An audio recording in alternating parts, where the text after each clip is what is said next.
le sait, le PS le fait.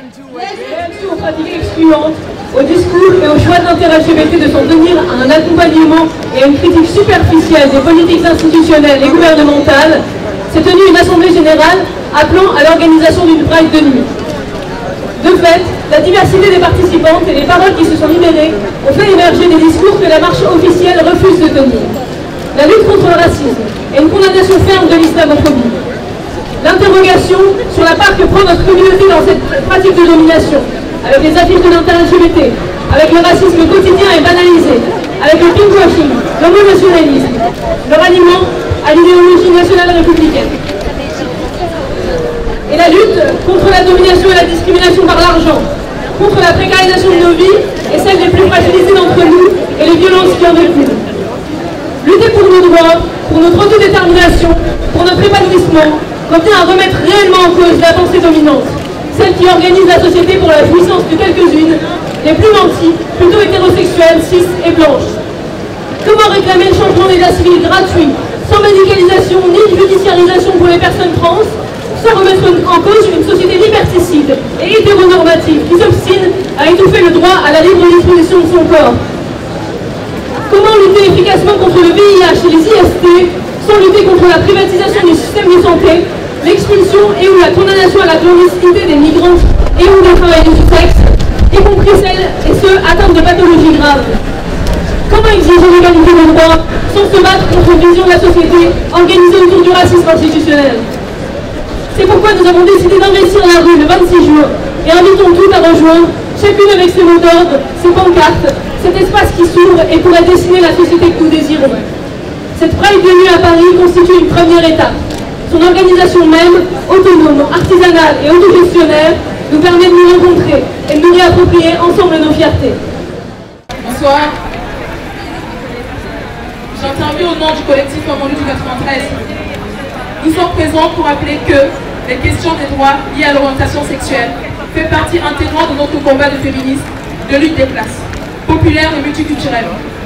Stonewall n'était pas une soirée mousse, mais bien une révolte politique des LGBT précarisés et opprimés de New York. Aujourd'hui, nous prenons le flambeau de cette révolte pour dire que nous ne nous laisserons pas les politiques de droite comme de gauche se redorer le blason en représentant la France comme un pays avancé sur ces questions. Si les mentalités et les droits avancent, c'est grâce au combat des LGBT. Car on n'a rien à attendre ou des groupes institutionnels qui bradent nos droits. Il faut encore se battre pour la PMA, pour la décicatrisation des trans et pour le changement d'état civil. Les débats autour du mariage pour tous et de la PMA ont permis pour nos groupes d'affirmer haut et fort avec fierté, oui, l'homosexualité existe chez nous aussi, dans nos quartiers populaires et multiculturels. Nier cette existence, c'est refuser d'en faire un combat politique commun. Sortir du placard ou y rester, c'est un choix qui incombe aux personnes concernées. Mais c'est à nous de porter collectivement les revendications des LGBT exploités, des quartiers et sans papier. Partout dans le monde, des groupes LGBT luttent pour leurs droits, dans les pays comme l'Ouganda ou le Maroc, où les condamnations tombent sur les LGBT pour leurs pratiques sexuelles. Il faut les soutenir et rendre visible leur lutte, car les soutenir, c'est soutenir nos propres combats. Nous ne laisserons pas n'importe qui parler à notre place. C'est à nous de créer nos outils de défense, de créer nos espaces pour pouvoir organiser notre colère et faire face aux violences que nous vivons. Non à l'invisibilisation de nos existences, de nos résistances, oui à la liberté d'aimer qui on veut, comme on veut. Ni victime, ni invisible. Disons-nous à Maman Lutte 93. Merci. Trans, association transféminine de support trans, marche ce soir en solidarité avec toutes les personnes transmigrantes pour la libre circulation des personnes. Colle le micro à ta bouche. Pour la libre détermination de nos identités et la libre disposition de nos corps, pour une procédure de changement d'état civil libre et gratuite, simplement déclarative, pour la dépsychiatrisation et la dépathologisation des transidentités et pour l'accès de tous aux soins et aux droits, à l'emploi et à des revenus décents. Et nous sommes surtout ce soir avec cette Pride de nuit pour que nos fiertés soient plus fortes, plus libres, plus transféministes et plus solidaires. Parce que nous nous battons aussi contre le racisme et le nationalisme qui gangrènent une part de nos communautés, qui détournent et salissent nos luttes au profit de quelques personnes et sur le dos de toutes les autres. Pour revenir aux enjeux des transidentités et à la revendication de l'accès au changement d'état civil libre et gratuit, nous voulons rappeler que tout mouvement extérieur sur la validité de notre comportement social, de nos identités et de nos corps sera toujours une violence qui détruit des vies en encourageant la honte de soi et nous exposant, notamment les plus jeunes, au mépris, à la stigmatisation, à l'isolement, à la prise de risque et au suicide. Quand l'État lui-même institue la transphobie dans ses lois et ses pratiques, comment s'étonner ensuite que la population trans soit une des plus touchée par les discriminations dans l'emploi et ailleurs, par les violences et la précarisation, par le VIH. Bien sûr, la soumission de nos identités à un jugement extérieur est aussi une caution donnée au pouvoir des psychiatres ou des médecins traités de nous faire rentrer dans leur case normative. C'est la porte ouverte à tous les abus qui compromettent l'accès aux soins et la santé globale des personnes trans. Ainsi, nous voulons souligner comment, à travers les procédures de changement d'état civil, et plus largement par la psychiatrisation et la pathologisation institutionnelle des transidentités, cette normalisation de nos corps et de nos identités contribue à produire un ordre du sexe et du genre qui est oppressant et destructeur. Nous n'oublions pas que ces normes corporelles, sociales et sexuelles, ces hiérarchies et domination des uns sur les autres, pèsent bien plus largement que sur les conditions de vie et la santé des seules personnes trans, les personnes intersexes, mais aussi les femmes dans toute leur diversité, les bébés, les green cis, toutes les personnes qui s'aventurent dans des sexualités et des expressions du genre minoritaire et déviantes, folles, dutch, queer en tout genre. Enfin, nous n'oublions pas qui sont les personnes trans les plus vulnérables et opprimées dans les communautés trans. Les personnes trans migrantes, racisées, travailleuses du sexe, les plus pauvres et les plus isolés d'entre nous, sans patrimoine, sans ressources autres que le travail, si elles y ont accès. Nous n'oublions pas enfin la diversité des parcours trans, ni les difficultés qui ne sont pas simplement dans le dehors de l'acceptation, mais qui sont d'ordre économique et social, de l'accès au travail, au droit et à la santé, avec toutes les inégalités de traitement possibles selon les privilèges dont nous disposons nous. Merci.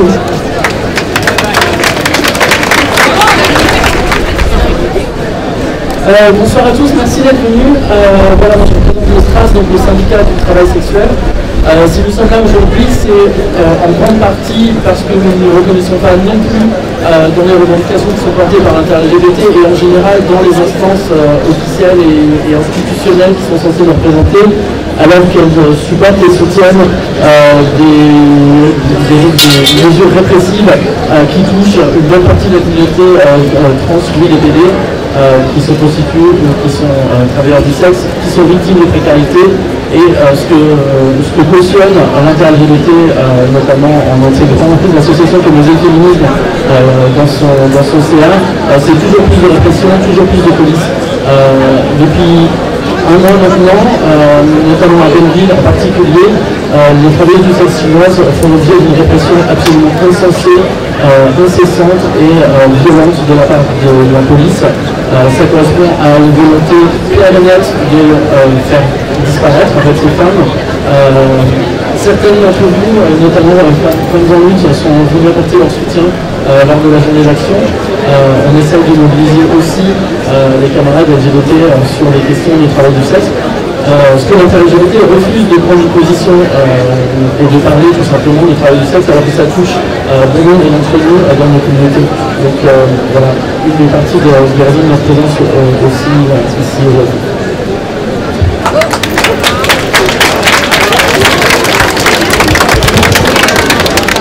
Donc voilà, aujourd'hui c'est la fin du mois de juin, donc c'est la période de toutes les marches de fierté et Pride à Paris ou ailleurs. Voilà, c'est l'occasion pour nous aussi de se rassembler, de se compter, de marcher, de danser, d'être visible, en tout cas c'est ce qu'on suppose. Néanmoins, l'épidémie de sida reste toujours aussi invisible dans la marche à Paris, en dehors des traditionnelles minutes de silence en mémoire des morts du sida. Je peux dire que c'est difficile de parler de maladie quand on veut danser. C'est difficile d'évoquer la précarité de nombreux séropos parisiens quand on veut se prémousser. C'est difficile de compter des contaminations toujours plus nombreuses quand on voudrait se contenter de compter des PD, des trans, des Gwyn, des billes heureuses et fières de l'être. Appartenir à des minorités vulnérables face au VIH, c'est pourtant ce qui nous rassemble. Femmes trans ou PD, le virus fait partie de nos vies même lorsque nous essayons de l'oublier. C'est le cas pour celles et ceux d'entre nous, nombreuses, qui sont séropositives. Près d'un PD sur 5 fréquentant les lieux de convivialité parisiens était séropositif en 2009. En France, plus d'une femme trans sur 15 est séropositive. C'est aussi le cas pour celles et ceux d'entre nous qui sont séronégatives. Même lorsque nous l'ignorons, ce sont nos amis, nos amantes, nos proches qui vivent avec le VIH. De plus, nous sommes toujours plus nombreuses à faire face aux contaminations. Chaque année à Paris, près de 4 PD séronégatifs sur 100 fréquentant les lieux de convivialité parisiens deviennent séropositifs.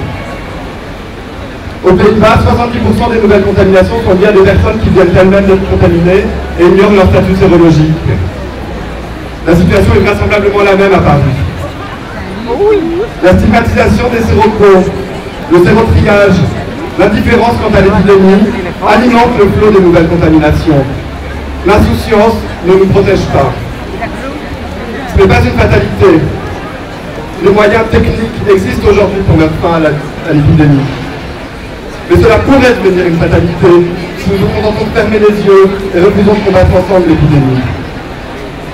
Alors combattre l'épidémie, c'est d'abord mettre un terme au relâchement des pratiques de prévention, multiplier les pratiques safe, prendre soin de nos amis, de nos amants, de nous-mêmes, capote, gène, dépistage, check-up de santé sexuelle, par exemple au centre de santé sexuelle 290, traitement post-exposition sont nos alliés dans la lutte contre le VIH.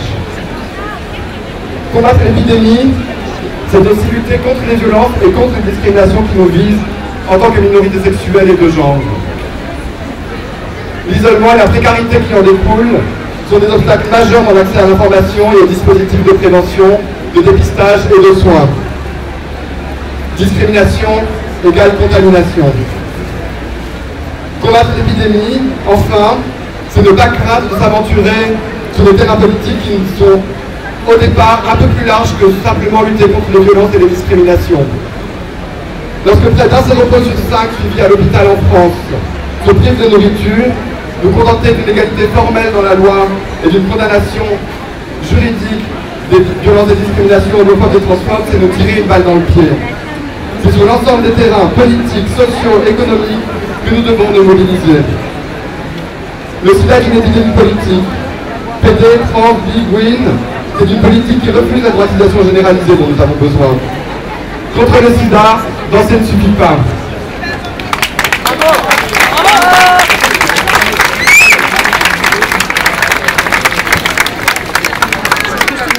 Bonjour, donc je fais partie du collectif LGBT pour la Palestine, qui est un tout nouveau collectif. Et je suis venu vous parler d'un problème dont on parle très peu en fait dans la communauté LGBT. Alors que l'État d'Israël se présente par un pinkwashing forcené comme un Eldorado gay, de plus en plus dans nos médias et dans le milieu gay, la réalité est tout autre pour les LGBT palestiniens, c'est-à-dire les LGBT israéliens aussi, israéliens arabes comme on dit, c'est-à-dire non juifs, ou les LGBT palestiniens. Donc en fait il y a l'homophobie, il y a à la fois la colonisation, donc les Palestiniens subissent un peu une double peine. L'homophobie, c'est-à-dire qu'en plus de subir l'homophobie sociale que l'on retrouve souvent dans les sociétés méditerranéennes et arabes, les LGBT palestiniens sont confrontés en plus à une homophobie très spécifique dont le gouvernement israélien est à l'origine. C'est-à-dire qu'après avoir été identifiés comme homosexuels par les services de renseignement israéliens, les LGBT palestiniens subissent un chantage infâme. Soit ils collaborent avec l'occupant et deviennent des informateurs pour l'autorité coloniale, soit ils sont outés au sein de leur communauté. Donc outés dans une communauté comme ça, c'est la mort sociale et parfois aussi la mort physique, puisqu'il y a des représailles physiques qui sont aussi amenées contre ces Palestiniens qui auraient ou qui sont suspectés d'avoir collaboré avec Israël. Et donc la colonisation aussi d'autre part, les LGBT palestiniens comme les autres Palestiniens, comme les autres compatriotes palestiniens subissent bien entendu l'occupation illégale de leur terre dans leur quotidien, comment se déplacer, se soigner, avoir accès à l'éducation lorsqu'on est en territoire, lorsqu'on est sur un territoire morcelé ou lorsqu'on est sur un territoire en blocus, qui subit un blocus illégal, une fois de plus, au regard du droit international. Que les déplacements sont régis par des centaines de checkpoints et dépendent d'autorités arbitraires remises par l'autorité coloniale israélienne. Comment faire pour constituer un groupe LGBT quand on ne peut pas, quand on est dans l'incapacité physique de se rencontrer au sein même d'un territoire qui est morcelé. Lorsqu'on vit à une dizaine de kilomètres d'autres groupes LGBT, comment se rencontrer physiquement pour pouvoir créer une dynamique? Voilà en fait toutes les problématiques auxquelles sont confrontés les LGBT en Palestine, et donc on est là en fait pour les soutenir. On aimerait, voilà, en fait un boycott international a déjà été mis en place par rapport à l'Afrique du Sud et au régime d'apartheid. Aujourd'hui, une possibilité nous est offerte, c'est la campagne BDS qui boycotte des investissements sanctions, qui propose aussi de boycotter les biens, mais aussi tout événement culturel qui serait sponsorisé par le gouvernement israélien. C'est-à-dire qu'on ne boycotte pas des personnes parce qu'elles sont israéliennes, mais on boycotte une institution qui repose sur des pratiques coloniales et voire même des pratiques d'apartheid. Et donc voilà, donc on est ici pour les dénoncer. C'est le LGBT pour la Palestine, le collectif LGBT pour la Palestine. Et voilà, vous pouvez avoir toutes les infos sur notre site internet et avoir d'autres infos sur la campagne BDS en allant sur le site bdsfrance.com. Voilà, merci.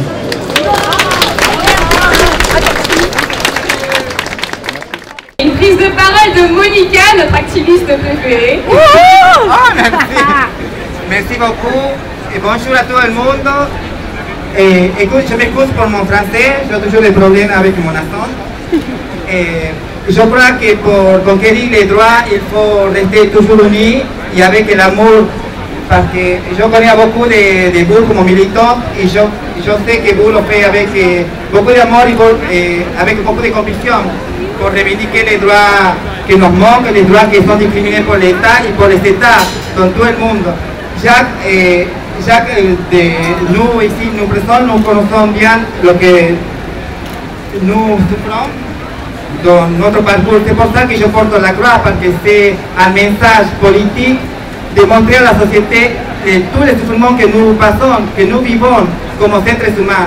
Parce que nous sommes des êtres humains, nous ne sommes pas des extraterrestres, nous ne sommes pas des étrangers, mais nous méritons que se nous respecte, que se nous donne des droits. Parce que ce n'est pas possible que 2015, ici en France, un pays démocratique, un pays développé, avec c'est un pays très important dans le monde, nous n'avons pas les changements d'état civil en tant que femmes, nous n'avons pas une loi qui pénalise les proxénètes comme correspond, parce que, par exemple, je suis travailleur de sexe, il est marqué dans mon affiche, je légitime les travailleurs sexuels parce que c'est une option de vie, c'est une opportunité que nous avons de choisir notre travail. Je suis en contre du trafic d'êtres humains parce que les lois qui pénalisent les clients fortifient les réseaux mafieux. C'est une réalité parce qu'en Allemagne, la loi réglementariste, c'est une loi qui les donne du pouvoir à les proxénètes. Les proxénètes de louer des appartements, les sous-louer à des prostituées. En Suède, c'est une loi abolitionniste comme l'Argentine, c'est-à-dire qu'elle autorise le trafic indiscriminé de la traite de personnes à l'étranger. Et en Nouvelle-Zélande, que c'est un pays provisionniste. C'est pour ça que je revendique les droits des travailleurs de sexe, je revendique aussi les droits des chambres d'état civil, parce que nous sommes femmes, avant tout, nous sommes êtres humains. Merci à vous tous, et il faut continuer de combattre, parce que c'est un combat très... c'est mon coup de cœur de combattre. Et je le partage avec vous, parce que vous aussi pensez comme moi, j'imagine. Et je tiens à tout le monde, et je suis fier de rester avec vous. Olé! Bravo!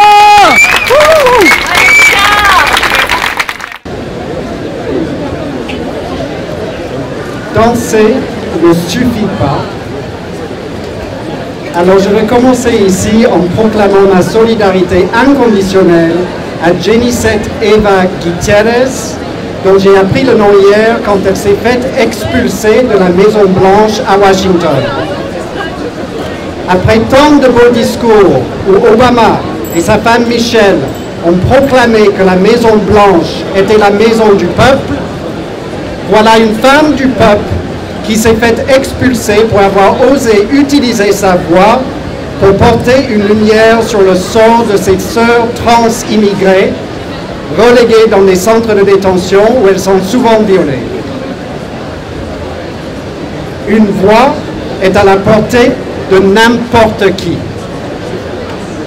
Et il est de notre devoir de poursuivre les provocations de Jenicet Eva Gutiérrez. Trouvons ensemble comment répliquer son exemple. Je le répète, pour celles et ceux à qui notre Pride de nuit aura éveillé des désirs, et je vous espère nombreux, Assemblée Générale, la semaine prochaine, mercredi soir. Et disons que le temps de quelques chansons, des paroles de trans, des paroles de travailleuses de sexe, ici, sur cette place des innocents, nous sommes chez nous. De nos jours, le peuple que nous formons à des moments comme ce soir est un peuple fugitif. Pour ce peuple que nous sommes, danser ne suffit pas, mais c'est un bon début. Danser nous aide à savoir comment nous retrouver, comment être ensemble, comment se situer les uns par rapport aux unes et aux autres. Danser nous prépare pour les luttes à venir. L'autre jour, j'ai croisé une vidéo en ligne et j'ai entendu un monsieur d'un certain âge, un anonyme. Cela date du 26 octobre dernier. Il parle au CRS et il dit « On n'est pas là pour vous faire du tort. Ne nous tuez pas non plus, que ça se règle politiquement. Et que le préfet voit qu'il y a des gens ici qui sont prêts à, et là le monsieur hésite, se battre, à se battre pacifiquement. » Dans la ZAD de Tested près du barrage de Sivens, sur le flanc de la colline, la danse fait partie des tactiques du peuple. Ils crient, ils se hèlent, ils chantent, ils se protègent, ils dansent. À ciel ouvert, le peuple danse, fier, solidaire, politique, mobilisé, aux aguets, partout sur la frontière. Il est encore temps de montrer que nos luttes sont solidaires, nos fiertés sont politiques. Nous sommes en transition, devenons qui nous sommes. Au-delà du mariage aussi, il y a beaucoup, beaucoup d'amour.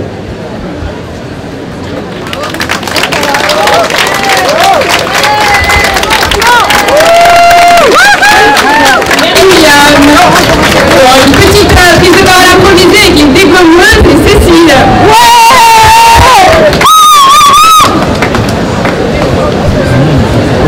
Bonjour. Je vais faire rapide et fatalement parce que j'ai mal.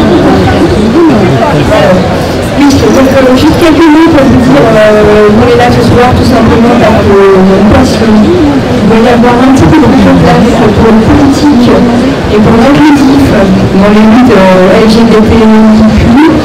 Voilà, donc vous les développeurs, parce qu'il devrait y avoir des femmes un petit peu plus en avant maintenant. De la place aussi un peu davantage pour les personnes sans ressources, pour les réfugiés. Voilà, on a un axe qui essaie d'encourager l'accès à la pratique sportive pour les personnes sans ressources et pour les réfugiés. Je ne suis pas là pour faire la promotion des développeuses, bonne marche à tout le monde, qui a bientôt pour des luttes communes et inclusives. Nous, on est très contents d'être là parce qu'on s'est aperçu que c'est la première fois qu'on fait ce parcours dans un quartier dans le Marais, et on s'est aperçu qu'il y avait beaucoup de minorités où nous on était aussi des minorités qui se sont senties concernées, des Africains, il y avait beaucoup de personnes, il y avait beaucoup de femmes, on a vu des prostituées, et le fait d'être des minorités qui se mélangent à d'autres minorités, on a senti que, je sais pas, c'était différent, ils se sont sentis concernés par les droits, à l'éducation, l'intégration, tous les papiers, les sans-papiers. On a trouvé qu'il y avait une super ambiance aujourd'hui, avant la marche des fiertés, de faire une gay parade comme ça, là c'est très bien. Ça ne fait que rajouter à la Gay Pride. C'est un petit plus, ouais, sur nos revendications.